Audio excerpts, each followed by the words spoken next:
Hello mga par, good morning, good afternoon, good evening, kung ano oras naman to nakita nyo. Hindi nga pala tayo nakapag-vlog kahapon kasi meron akong ginagawa mga par at busy ako ngayon mga par. Kaya ito mga par, simulan na natin ito mga par, ito pala yung mga ingredients nila mga par. Kaya ito mga par, kumuha na ako ng lalagyanan para mailagay ko na yung gatas na to mga par. Bali mga par, 3 kutsara pala yung nilagay ko dyan para matamis siya mga par. Hindi nga lang ako bumili ng sakto na gatas mga par kasi meron naman dito kaya ito na lang yung gagamitin ko mga par. Eto nga mga par, lagyan na natin ng baking soda ng konti lang mga par kasi nakakatrauma kapag marami mga par.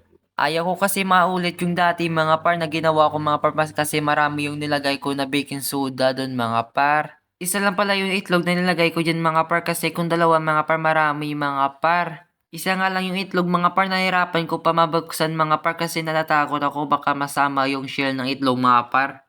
Hindi naman takot mga par, hindi lang talaga marunong. Joke lang mga par, marunong naman ako konti. Kaya ito mga par, halo-halo na natin to para mahalon mga par. Ito nga mga par, lagyan na natin ng vanilla para mawala yung lasa ng itlog dito mga par. At para maging mabango na to mga par at madami pala yung nalagay ko na vanilla dyan para sulit. Baka kasi kapag konti mga par, malasahan ko ulit yung itlog na yun mga par. Kaya ito mga par, halo na natin at ito pala yung kasunod nito mga par ay ang asukal. Hindi ko nga alam kung ano yung unahin ko dyan mga par, yung kutsara ba o yung asukal mga par kasi nalito-lito na ako dun mga par eh.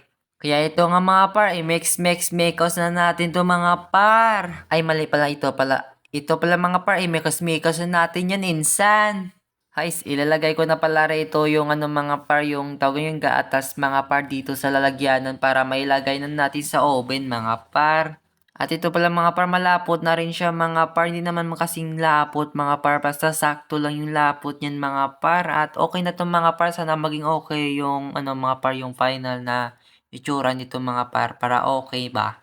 At ito pala mga par, kukunin ko na pala yung oven dito mga par. At ito pala ayaw niyo ako payagan ni mama. At ito pala mga par, nakaputos pa ng plastic mga par. Kaya kukunin na natin ito mga par para masimulan na natin at maluto na yung atong ginagawa natin mga par. Kaya ito mga par, simulan na natin pala mga par. Isaksak na pala natin yung oven dito sa saksakan mga par para masimulan na mga par. Ay, kung hindi walang saksakan mga par, hindi yun mga par, hindi yan gagana, di ba? Kaya ito mga par, ilagay na natin sa loob mga par para maluto na, para okay na mga par, para makain na natin at matapos na tong vlog na kalukuhan mga par.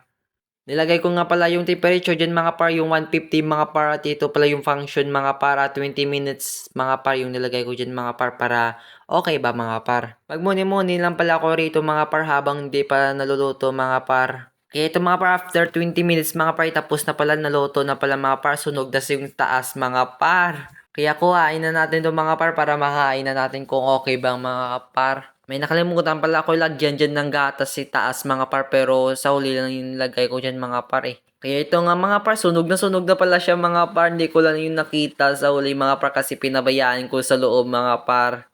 Kaya ito mga par, lagyan na natin ng gatas dito sa taas mga par para meron ka sauce baka mga par. Kaya ito mga par, syempre yung mauna na kumain mga par, yung nagluto mga par. Kaya ito mga par, kakainin ko na pala mga par kung masarap ba siya or hindi. Pero sa true mga par, masarap siya mga par. Kaya try nyo ito mga par, masarap to. By the way mga par, ito pala yung kapatid ko mga par. Kaya ipapatikim na muna natin yung luto natin kung masarap ba or hindi. Kaya ito yung sabi niya mga par, okay na okay. Kaya ito nga mga par, maraming salamat sa pagpanood mga par. Hindi ko lang yun pala nakita sa TikTok mga par, naisip ko lang yun. Kaya ayun lang, bye bye!